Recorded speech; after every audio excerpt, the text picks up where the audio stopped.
तो यहां पर अब जैसा कि उम्मीद थी कि राहुल गांधी का जो बयान है उन्हें भारी पड़ेगा। सदन के भीतर प्रधानमंत्री ने कहा कि यह गंभीर विषय है और सदन के बाहर अब एक एक कर बीजेपी के नेता जो हैं वो किस तरह से राहुल को लपेटे में ले रहे हैं। और यहां तो योगी जी कह रहे हैं कि एक्सीडेंटल हिंदू जो है वो क्या समझे, मतलब छक्का मारना था, बाउंड्री पर कैच तो नहीं हो गए राहुल गांधी, मतलब तैयारी तो बिल्कुल वैसे ही करके आए थे। नहीं, अभी मैं कैच तो कतई नहीं कहूंगा। और कम से कम ठीक है, योगी जी तो वैसे भी मठ के महंत हैं, उत्तर प्रदेश के मुख्यमंत्री हैं, उनको ये जवाब देना ही था।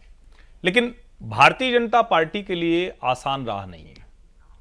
राहुल गांधी नेता प्रतिपक्ष के तौर पर आज उसी अंदाज में नजर आए जिस अंदाज में वो चुनाव में थे, उससे जरा सा भी, जिसको कहते हैं ना कि रत्ती तोला माशा भी बदले नहीं। और राहुल गांधी को ये वाली राजनीति, जिसको मैं कहता हूं अराजकतावादी राजनीति, लेकिन पॉलिटिक्स में सब चलता है, अगर जनता एक्सेप्ट कर रही तो हम आप क्या होते हैं कहने वाले। लेकिन वो अराजकतावादी राजनीति जो पे कर गई है, 52 से 99 पहुंच गए हैं, अयोध्या में समाजवादी पार्टी जीत गई है, भारतीय जनता पार्टी को ये सब मंथन करना चाहिए। उस जगह पर जाकर अगर राहुल गांधी उस पार्टी को जिसने राम मंदिर के लिए 4-4 सरकारें गंवा दी, उस पार्टी को जिसके काशी विश्वनाथ धाम बनाने के लिए जिसके ऊपर आरोप लगा रहे हिंदुओं का मंदिर तोड़ दिया, उस पार्टी को जिसने इस देश में जब भी सरकारें आई तो राम के इर्द गिर्द पूरा काम किया, वो प्रधानमंत्री बैठकर सुन रहा था, वो नेता जिसने आजाद भारत के इतिहास में पहली बार कोई नेता होगा जो राम मंदिर प्राण प्रतिष्ठा के लिए 11 दिनों का अनुष्ठान करता हो, वो प्रधानमंत्री जो भारत की हर भाषा में रामायण सुन रहा है, वो राहुल गांधी से सुन रहा है कि ना तुम हिंदू ठीक नहीं हो, नहीं, पर उन्होंने इंटरवीन किया, वाले हिंदू हो। पर उन्होंने इंटरवीन किया, तुरंत किया। नहीं, उनको करना ही था, उनको ये तो करना ही था। लेकिन मैं कह रहा हूं कि आसान राह नहीं है। और मैं इसीलिए कह रहा हूं जो राहुल गांधी का समर्थक वर्ग है उसके लिहाज से बड़ी शानदार स्पीच है, बहुत शानदार तरीके से वो आए हैं। और देखिए, अपोजिशन की स्ट्रेंथ बड़ी है।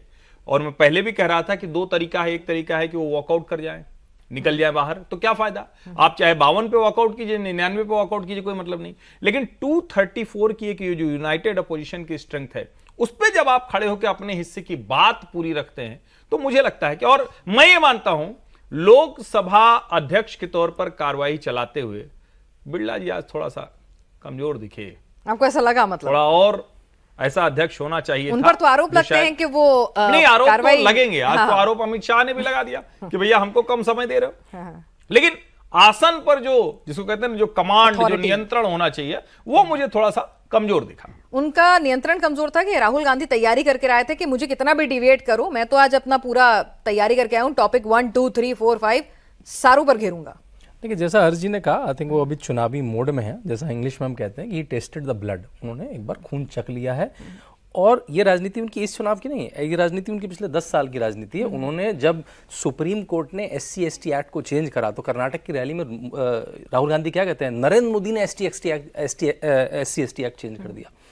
वो उसके बाद बाल के कभी माफी मांग लेते हैं। उन्होंने राफेल का झूठ चलाया, नहीं बिका। उन्होंने पेगासस का झूठ बुलाया, नहीं चला। लेकिन उनको लगता है कि इस बार जो चला कि संविधान बदल जाएगा। यहां तक कि उन्होंने SC/ST पे अमित शाह का झूठा वीडियो चला दिया। अब ये छिपकने लगा, अब ये बिकने लगा है। और नंबर्स डोंट लाइक, अब वो नंबर तो उनके आ गए। वो अलग बात है कि ये बार की जो बीजेपी परफॉर्मेंस है वो बीजेपी की टॉप 3 परफॉर्मेंसेस में है, और जो कांग्रेस की परफॉर्मेंस है वो कांग्रेस की वर्स्ट 3 परफॉर्मेंस में। लेकिन फिर भी अब वो नेता प्रतिपक्ष तो बन गए। तो ये जो झूठ की राजनीति है, उन्होंने बीच में कहा कि भाई आप हिंदुओं के ठेकेदार नहीं है, जब नरेंद्र मोदी ने कहा। लेकिन उससे पहले वो बोल चुके थे हिंदू हिंसा, उन्होंने बोला, बाद में करेक्ट किया उन्होंने कहा क्या, राहुल गांधी ने कहा, मैं वर्बेटिम कहूंगा, जो लोग अपने आप को हिंदू कहते हैं वो हिंसा में लिप्त होते हैं। अब इस पे एक प्रैक्टिसिंग हिंदू नरेंद्र मोदी जैसा इनके बारे में बताया अर्जी ने, वो सुन नहीं पाएगा। मैंने नहीं सुना कभी नरेंद्र मोदी ने 10 साल में किसी की स्पीच में भी इंटरवीन कराओ। वो खड़के व्यथा से बोले कि भाई ये मैं नहीं सुन पाऊंगा, मैं हिंदू का ठेकेदार हूं, नहीं हूं, एक प्रैक्टिसिंग हिंदू। 23-23.5 करोड़ लोगों ने मुझे वोट करा है, 20 से 22 प्रदेशों में हमारी एनडीए की सरकार है, मैं नहीं सुन पाऊंगा उसको। तो अगर राहुल गांधी ने क्या कहा कि आप हिंदुओं के ठेकेदार नहीं है, लेकिन राहुल गांधी ने प्रूव कर दिया कि हिंदुओं को गाली देने का ठेकेदार मैं ही हूं। मैं ही कहूंगा कि राम काल्पनिक है, मैं ही कहूंगा जो लड़के मंदिर जाते हैं लड़की छेड़ते हैं, मेरे ही समर्थक कहेंगे कि मैं सनातन में मैं कोरोना ढूंढता हूं, उसमें मैं बीमारियां ढूंढता हूं। और आज उन्होंने कह दिया कि हिंदू हिंसक है।